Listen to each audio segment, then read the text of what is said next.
गुरु ब्रह्म महिमा अलेख शरणम। साधु संग का महात्म्य।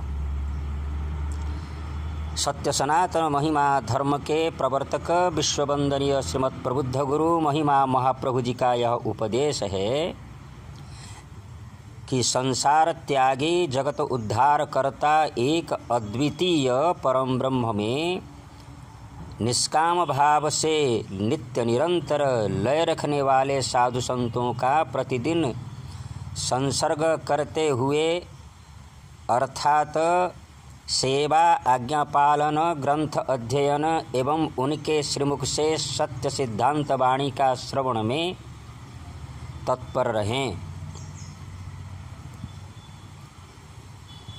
कः स्वर्गः सत्संगः स्वर्गः निरालंबोपनिषद। स्वर्ग किसे कहते हैं? सत्संग अर्थात सत्पुरुष साधु संतों का संसर्ग ही स्वर्ग है। सत्संगश्च विवेकश्च निर्मलं नयनद्वयं यस्य नास्ति नरः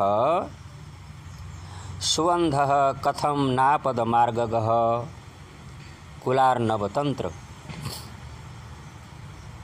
साधु संग और सद्बुद्धि ये दोनों मानव के निर्मल चक्षु स्वरूप हैं। ये दोनों जिसके नहीं है वह अंधा है। अंधा अवश्य ही कुपथगामी होगा ही। यह स्नातः शीतशीतया साधु संगति गंगया किं तस्य दानैः कीर्तिर्थैः किं तपोभिः किमध्वरैः। जोग वासिष्ठ रामायण। जोग वासिष्ठ रामायण के अंतर्गत कहा गया है, जो व्यक्ति साधु संग और हरिभक्ति रूपी गंगा के सुशीतल जल में स्नान करता है, उसका दान, तीर्थ, तपस्या और कर्मकांड यज्ञ में क्या प्रयोजन है? विच्छिन्न ग्रंथयस्तदज्ञा साधवः सर्वं सम्मताः सर्वोपायेन संख्ये व्यास्ते ह्युपाया भवाम्बुधौ। जोग वासिष्ठ रामायण। मोहपाश से विमुक्त ब्रह्मज्ञ साधु संत सबके पूजनीय हैं। सब प्रकार के प्रचेष्टा से उनकी सेवा करना चाहिए, कारण वे भवसंसार के उद्धारक हैं। और भी किसी देश में शीतल छाया युक्त फलवान वृक्ष की भांति साधु संत निवास अगर नहीं करते हैं तो वह देश मरुभूमि की तरह है। अतः साधु संग, साधु सेवा और साधु वाणी ही मनुष्य समाज के लिए संजीवनी स्वरूप है।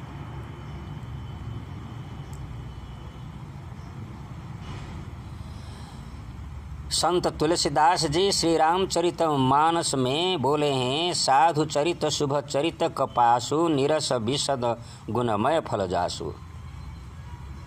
साधु संत का आचरण सब प्रकार से शुभ है। कपास अर्थात रुई के जैसे बहुत प्रकार के गुण हैं।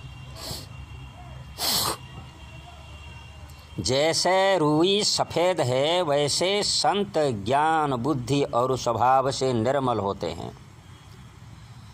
रुई की तरह अपने कष्ट सहन करते हुए जगत का कल्याण हेतु तपस्या करते हैं। अतः उनके संगत से अनेक शुभ फल प्राप्त होते हैं। इसलिए साधु संत जगत के वंदनीय हैं। और पुनः श्री रामचरित मानस में भगवान श्री रामचंद्र जी भी बोले हैं, बड़े भाग पाइब सतसंगा बिनहि प्रयास होई भव भंगा। बहुत सारे पुण्य कर्म एकत्रित होने से विशेष भाग्य से साधु संतों का दर्शन मिलता है। जो कि बिना प्रयास से इस भव सागर से गृहस्थ व्यक्ति उद्धार हो सकता है।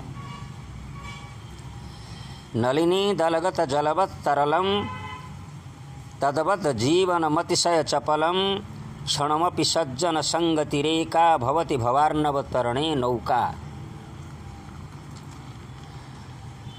आद्य शंकराचार्य जी का मोहमुद्गर। कमल के फूल पर जल जैसे अति तरल है, प्राणी का जीवन भी उसी प्रकार अस्थायी है। यदि कुछ क्षण साधु संतों का दर्शन लाभ अर्थात संसर्ग मिलता है, तब भव संसार से उद्धार होने की मौका मिल जाती है। इस प्रकार साधु संतों का महात्म्य समस्त शास्त्रों में वर्णित है। पुनः साधु संसर्ग के सहित सद्व्यवहार अर्थात सत्य, शांति, दया, क्षमा, सरलता, उदारता और मृदुलता इत्यादि व्रतों का पालन करना है।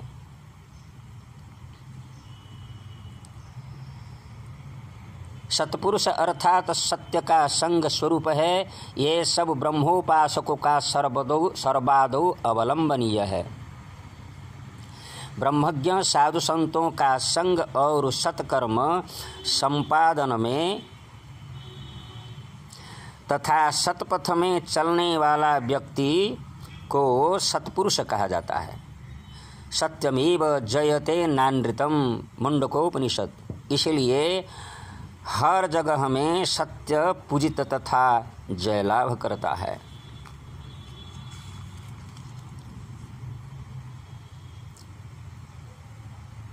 मिथ्या की कभी जय नहीं होती है। हमेशा संतोष रहने के कारण सुखी हैं और समशील के नाते सब प्रकार के प्रति उनके हृदय में दया की भावना रहती है। कोई उनकी अवहेलना करने पर भी वे उदारता भाव से हमेशा परोपकार में रहते हैं। सुख दुख हानि लाभ जीवन मरण और जस अपजस में समभाव रहते हैं। किसी भी प्रकार वस्तु में संताप नहीं करते हैं और नित्य निरंतर ब्रह्म भक्ति में लयलीन रहते हैं।